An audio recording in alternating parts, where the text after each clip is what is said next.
Apakah Prabowo lupa sejarah Jokowi menapaki karirnya sebagai presiden adalah atas bantuan laba-laba AS dan Cina? Sebagai boneka asing harus melaksanakan UUD 2002 yang sudah dipersiapkan. Dampaknya selama 10 tahun Jokowi sebagai presiden memberi karpet merah bebas taipan oligarki, terlibat langsung mengatur bahkan mampu menguasai semua pejabat penyelenggara negara, semua dalam kendalinya. Dampaknya negara berantakan.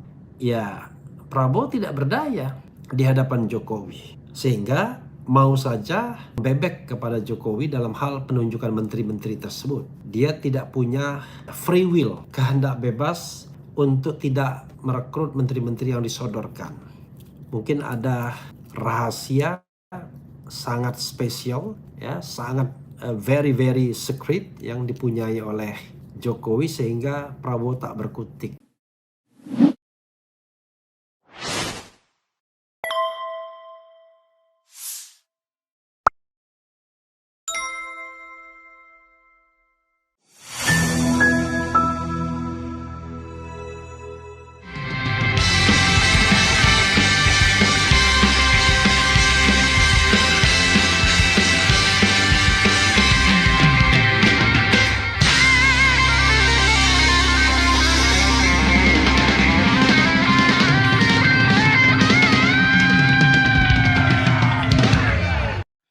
Enggak, Be. Langsung saya jawab enggak. Ya. Kenapa saya berani jawab enggak? Tampilkan salah satu yang dipanggil kemarin, tanya dia udah berapa bulan ditanyaan untuk siap jadi menteri. Tanya, bukan hasil dari obrolan Babe ini kok ngotot sama saya, orang saya udah bilang kagak tahu. Jadi maksudnya Saya jawab enggak, Iya. bukan karena makan malam itu. nggak ada kaitan makan malam dengan 17 Karena Maret. ada. Tanya sama orang yang kemarin dipanggil, ya tanya dia sajikan ke sini, tanya berapa lama dia sudah presentasi, berapa lama dia sudah dipanggil, Dan jawabannya berapa will be? lama? Udah ya lama, berapa bulan yang lalu lah. Iya, udah lama Kan berarti. hasil dari obrolan antara Pak Jokowi dengan Pak Prabowo. Nah, itu udah Kemudian jelas tuh, keluarlah Bang Aiman. 17. Bukan. Jadi bukan semalam di endorse-nya, bukan pas di Solo itu, tapi sudah lama. Gitu kan? Itu Lah kan itu tadi bilangnya. no. Oh, enggak. Assalamualaikum warahmatullahi wabarakatuh. Sobat RH sekalian, jumpa lagi kita di channel yang keren ini, keren cadas. Dan sobat RH sekalian, ini hal yang menarik sobat RH sekalian untuk kita bahas soal apa yang menjadi kajian merah putih ya, yaitu kajian politik merah putih _2 Prabowo diduga terkena sihir gaib Jokowi. Menarik ini ya. Oke, mudah-mudahan suara saya jelas pastinya. Kenapa dia dikatakan begitu? Ya mungkin juga karena kok kabinetnya isinya orang Jokowi semua. Mungkin ya, mungkin, maybe, I don't know exactly ya. Oke sahabat RH sekalian, kita bacakan ya. Oke, dari suaranasional.com ya. Kajian politik merah putih, Prabowo diduga terkena sihir gaib Jokowi. Presiden terpilih Prabowo Subianto diduga terkena sihir gaib Joko Widodo Jokowi dengan memilih anggota kabinet sebelumnya menjadi menteri di pemerintahan yang akan datang. Beberapa menteri Jokowi yang dipilih Prabowo justru mempunyai masalah hukum. Yang muncul pada Prabowo Subianto seperti bukan asli kepribadian dan karakternya, tetapi diduga terkena sihir politik Jokowi oligarki dan sihir gaib sebagai pelengkapnya, kata koordinator kajian politik merah putih Sutoyo Abadi dalam pernyataan kepada redaksi www.suaranasional.com. Seorang prajurit yang telah sampai sebagai perwira tinggi statusnya jenderal, kata Sutoyo, Prabowo mestinya tidak lupa dan tidak akan bisa lepas dengan sabta marga dan sumpahnya sebagai prajurit, apalagi akan menjadi presiden RI. Pandangan dan garis pondasinya adalah Pancasila dan UUD 45. Bukan membabi buta pada semua kebijakan Jokowi selama ini, bahkan dijadikan sebagai pandangan prinsip landasan perjuangannya sebagai presiden. Ini berbahaya, kata Sutoyo. Apakah Prabowo lupa sejarah Jokowi menapaki karirnya sebagai presiden adalah atas bantuan laba-laba AS dan Cina? Sebagai boneka asing harus melaksanakan UUD 2002 yang sudah dipersiapkan. Dampaknya selama 10 tahun Jokowi sebagai presiden memberi karpet merah bebas taipan oligarki, terlibat langsung mengatur bahkan mampu menguasai semua pejabat penyelenggara negara, semua dalam kendalinya. Dampaknya negara berantakan. Saat ini Jokowi terus diburu rakyatnya, harus diadili atas semua kesalahannya, mengendalikan dan mengelola negara menjadi porak-poranda. Bahkan kalau Prabowo mengabaikan hal ini, dipastikan rakyat akan membentuk Mahkamah Rakyat untuk mengadili Jokowi, keluarga dan kroni-kroninya pungkasnya. Ya, saudara sekalian, orang tentu merasa heran ya. Kenapa seolah-olah Prabowo Subianto yang garang, yang gagah, ya, yang jenderal besar itu kok tunduk dengan Jokowi dalam penyusunan kabinet. Terbukti dengan tidak hanya 17 menteri ya, dan kemudian juga ada calon menteri yang kemudian dipanggil kembali, tetapi juga orang-orang lain juga semuanya bekas Jokowi semua ya, ibaratnya barang bekas Jokowi yang dipakai kembali. Terhadap pertanyaan ini ada jawaban yang bervariasi ya, yang kita harus kemukakan secara fair ya. Kalau kita kutip dengan pernyataan Jokowi ya, pernyataan Prabowo di depan Jokowi ya, karena salah satunya adalah menteri-menteri Bapak itu bagus sehingga direkrut kembali dalam pemerintahan yang baru. Saya tidak tahu ya, bagus itu karena kinerjanya atau karena servisnya kepada penguasa ya. Kalau karena kinerjanya berarti bagus beneran, tetapi kalau misalnya karena servisnya kepada penguasa ya gawat juga, berarti Prabowo sama saja dengan Jokowi, ingin di apa istilahnya ya, ingin dijilat-jilatin lah kira-kira begitu ya. Itu kalau bagusnya kepada penguasa ya. Sebagai contoh misalnya ada menteri yang betul-betul menservis bosnya, padahal menteri itu dianggap banyak bermasalah ya, tertuduh melakukan tindak pidana korupsi, memanfaatkan jabatannya ya. Ada 3 menteri paling tidak yang disebut oleh Maki ya, walaupun 3 menteri itu tidak disebutkan namanya, tetapi kita bisa membayangkan ini pastilah menteri-menteri inti dari Jokowi ya. Dan kita tidak bisa juga menyebutkannya, karena kalau kita menyebutkannya sama saja kita bunuh diri ya untuk dilaporkan, karena selalu bicara azas praduga tak bersalah dan lain sebagainya dan lain sebagainya. Padahal aparat sendiri bisa jadi part of problem, bukan part of solution. Jadi satu karena dianggap terbaik. Nah, itu perspektif positifnya. Tapi perspektif negatifnya adalah ya Prabowo tidak berdaya di hadapan Jokowi, sehingga mau saja membebek kepada Jokowi dalam hal penunjukan menteri-menteri tersebut.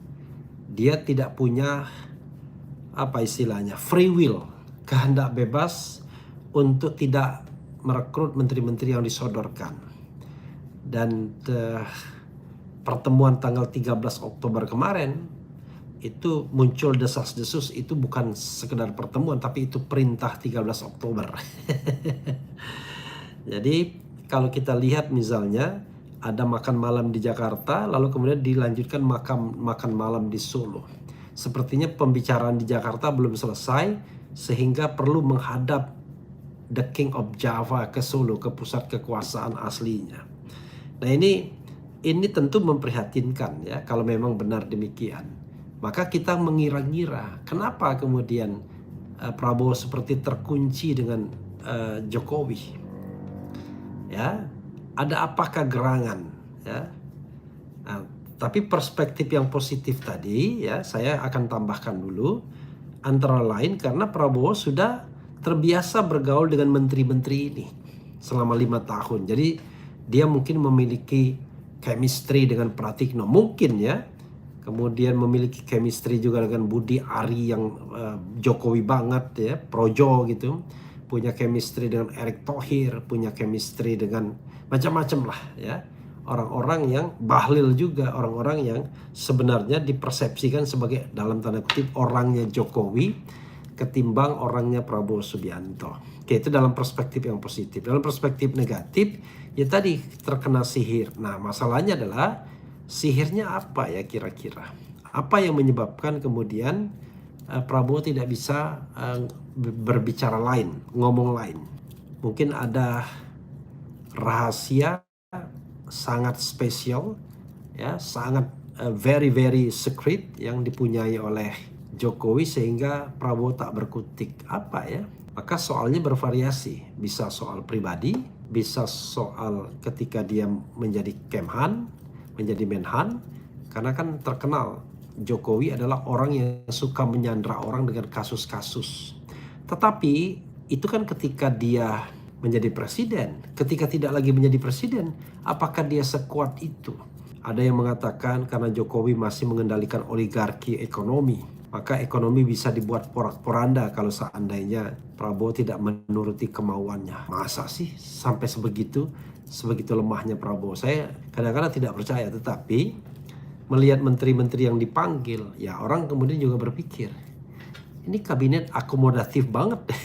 Maka saya mau highlight omongan Ferry Amsari. Bro, ini bicara soal negara, bukan bicara soal pertemanan. Jadi kalau bicara soal negara, ya Anda harus cari orang yang terbaik, ya kan? Seperti jubir Babe Haikal ya, yang selalu memuji-muji. Mulai dia mengatakan ya, bahwa ada dalam sejarah musuh pun direkrut, ya kan? Tapi saya tidak melihat Prabowo merekrut musuh, ya. Yang ada adalah dia merekrut orang-orangnya Jokowi. Kalau di situ ada Muhaimin Iskandar, ya kita tahulah bagaimana pragmatis dan oportunisnya seorang Muhaimin Iskandar kan. Jadi mereka yang sempat mendukung Amin ya karena ada Anies Baswedannya. Tetapi begitu Caimin menjadi pasangannya, ya itu adalah sebuah pilihan yang barangkali besok-besok kita perlu evaluasi lagi ya, daripada kemudian kita kecewa ya. Bayangkan tidak ada calon presiden dan wakil presiden yang merapat kecuali Caimin. Ganjar Mahfud masih berada di garis demarkasi, tapi sekali lagi semuanya dapat bagian ya. Bahkan Surya Paloh pun menemui kembali Jokowi. Kita tidak tahu kenapa menemui kembali Prabowo. Kenapa dia menemui kembali?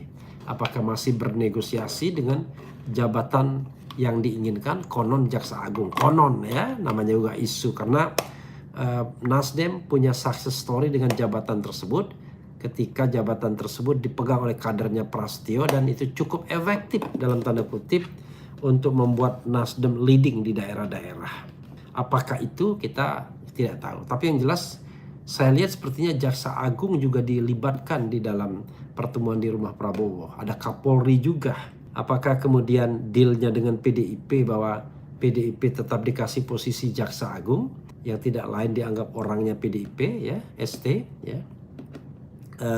Ataukah bagaimana? Kita lihat saja ya. Budi Gunawan juga konon akan direkrut misalnya.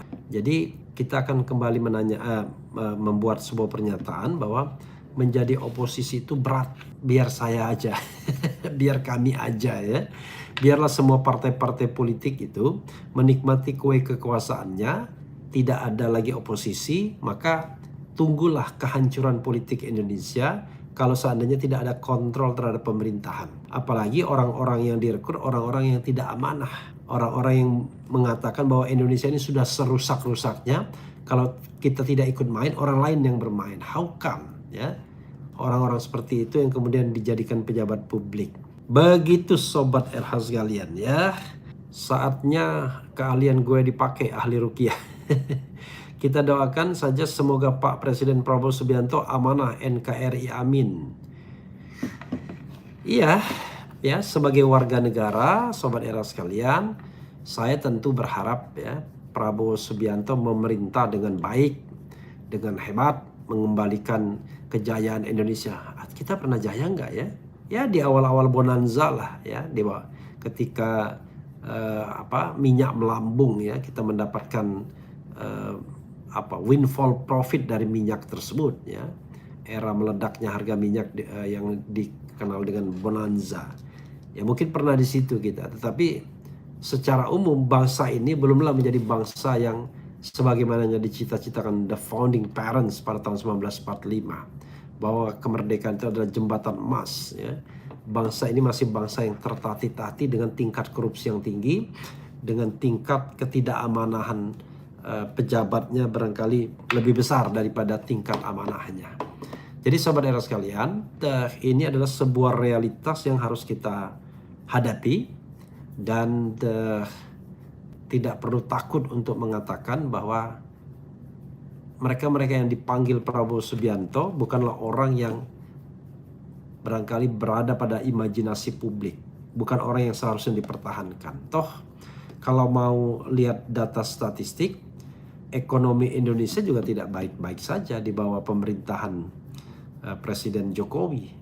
Bahkan ketika belum COVID sekalipun, angka pertumbuhan ekonominya sebagaimana saya pernah omongkan di iNews itu selalu di bawah target setiap tahunnya. Jadi selama rentang 10 tahun masa pemerintahan, Jokowi tidak pernah berhasil melampaui angka pertumbuhan yang dirumuskan dalam RPJMN, Rancangan Pembangunan Jangka Menengah Nasional, dan tidak pernah juga melampaui dari agregatnya pertumbuhan yang dibuat oleh Presiden SBY.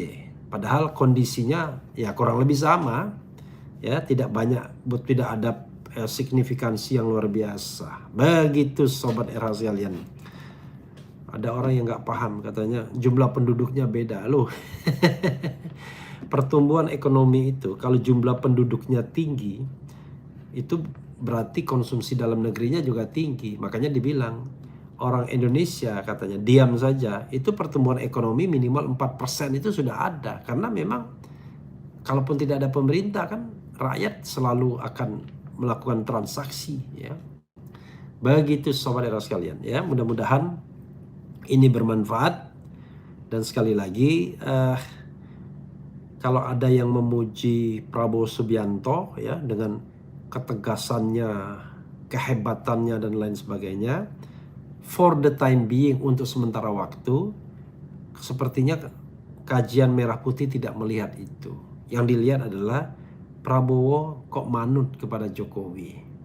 Kalau manut dititipi itu cuma 1-2 menteri sih nggak apa-apa. Ini belasan menteri dipakai lagi. Sementara yang baru pun tidak menjanjikan. Entah kita mau berapa menteri yang mau dibuat Prabowo. Kabinet 100 menteri nanti.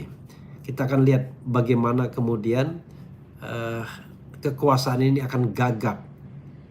Jauh lebih sulit dibandingkan pemerintahan Jokowi sebelumnya. Karena Prabowo Subianto memerintah seperti tidak punya pengalaman dengan merekrut 100 menteri tersebut. Kecuali mereka yang dipanggil itu, ya, jumlahnya sudah 108 lebih, ya. Karena Sapri Samsudin, orang-orang senior itu kan tidak tampak misalnya. Maka itu sepertinya nanti sebagian besar barangkali tidak akan direkrut atau tetap direkrut dengan badan-badan tertentu, kita tidak tahu. Tapi saya membayangkan orang seperti ini nanti gimana, ya, anggarannya, gajinya, fasilitasnya dan lain sebagainya. Ujung-ujungnya nanti berebut kue kekuasaan dan kue bisnis di dalam negara. Jadi ada bisnis pat gulipat di dalam negara. Mudah-mudahan tidak demikian. Tapi kalau memang demikian, paling tidak kita sudah mengingatkannya, ya. Sekali lagi, mudah-mudahan pemerintahan ini berjalan dengan baik, ya. Sekali lagi mudah-mudahan, karena kita warga negara ingin yang baik-baik saja. Kritik tetap jalan terus sebagai hak warga negara, tapi doa yang terbaik kepada Prabowo Subianto. Doa saja, ya, mendoakan, tetapi bukan berarti kemudian saya tidak ingin beroposisi. Tetap ingin beroposisi, karena ternyata mayoritas masyarakat Indonesia menginginkan oposisi ada. Itu saja sobat dan sekalian. Wassalamualaikum warahmatullahi wabarakatuh. Keren jadas. Ya.